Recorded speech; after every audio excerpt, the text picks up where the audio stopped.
Tunaamini kabisa sisi Benki ya Maendeleo ya Kilimo kwamba tukiweza kuwawezesha wanawake na vijana na kuwafikia kwa ile njia bora ambao ni kwa uharaka zaidi, basi sisi tutaweza kutimiza ile dhamira yetu ambao tumejiwekea kuweza kutoa huduma za kifedha zenye kuwagusa moja kwa moja wale walengwa.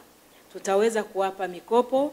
Mikopo yetu ni ya bei nafuu kwa sababu tunajua kabisa sekta ya kilimo na uvuvi na ufugaji ni sekta ambayo wengi wanaiona kwamba hii ni sekta ambayo ni more risky, lakini sisi kama Benki ya Maendeleo ya Kilimo hilo ndio jukumu letu, kuhakikisha kwamba tunawafikia wale ambao labda sehemu nyingine au mabenki mengine ya biashara hayawezi kuwafikia, lakini mikopo yetu tutahakikisha kwamba tunawapa mikopo ya bei nafuu, ambapo hawa wanawake na vijana watanufaika kwanza wao wenyewe na familia zao, kwa sababu tutakuwa tunakuza biashara. Tunalenga kukuza biashara, kuwatoa pale ambapo wapo na kuwapeleka kwenye stage nyingine.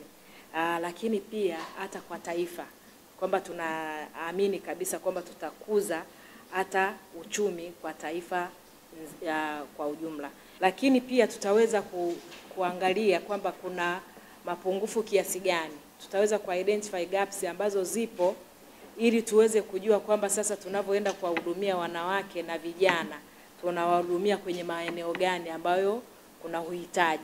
Kwa hiyo sisi tutaweza kuhakikisha kwamba wanawake na vijana ambao wako kwenye mnyororo mzima wa sekta ya kilimo, uvuvi na ufugaji tunawafikia kwa urahisi, kwa sababu malengo yetu makubwa sisi Benki ya Maendeleo ya Kilimo ni kuhakikisha kwamba tunatoa huduma kwa wakulima, lakini na kwa mnyororo mzima value chain yote ambayo inahusisha wakulima, kuna mifugo na uvuvi, lakini na kwenye biashara tunasema agriculture and agribusiness.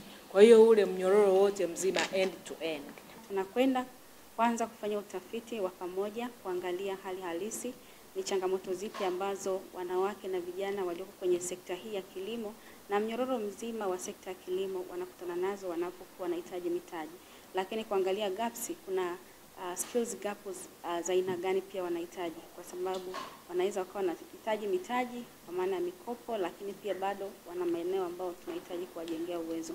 Kwa tutakapokuwa tumefahamu yale mahitaji, basi kwa pamoja na benki tutashirikiana kuandaa mitaala, kuwapa elimu, lakini kuwasaidia na kuwakuza kupitia program za mentorship, malezi, lakini pia tutaandaa pia kwa pamoja na kuwajengea uwezo na kuandaa kuweza kukopesheka. Kupitia network ambayo tunao kwenye ngazi za mikoa, ngazi za wilaya, ngazi za kata, ngazi ya vijiji, kwenye mipaka na maeneo mengine, tutaweza kutambua wanawake ambao kwa sasa tutaanza na wale 800 ambao wametajwa kwenye MOU hii, ambao tutaenda kuwawezesha na kuhakikisha kwamba wanaweza kuwa wa mfano. Kwa hiyo tukiweza kuwafikia hawa, tukatambua changamoto zao, mahitaji yao, na tukawajengea uwezo, tukawawezesha na wakaweza kuaccess mitaji kupitia benki, basi sisi kwetu tutakuwa tumefanya kitu kikubwa chenye tija kwa nchi yetu.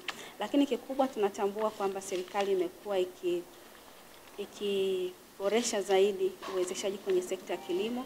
Tumeshuhudia kwa miaka 3 mfululizo bajeti ya kilimo ikiongezeka sana, na sasa ni wajibu wetu kama chemba kuhakikisha kwamba wanawake wananufaika na hii sekta.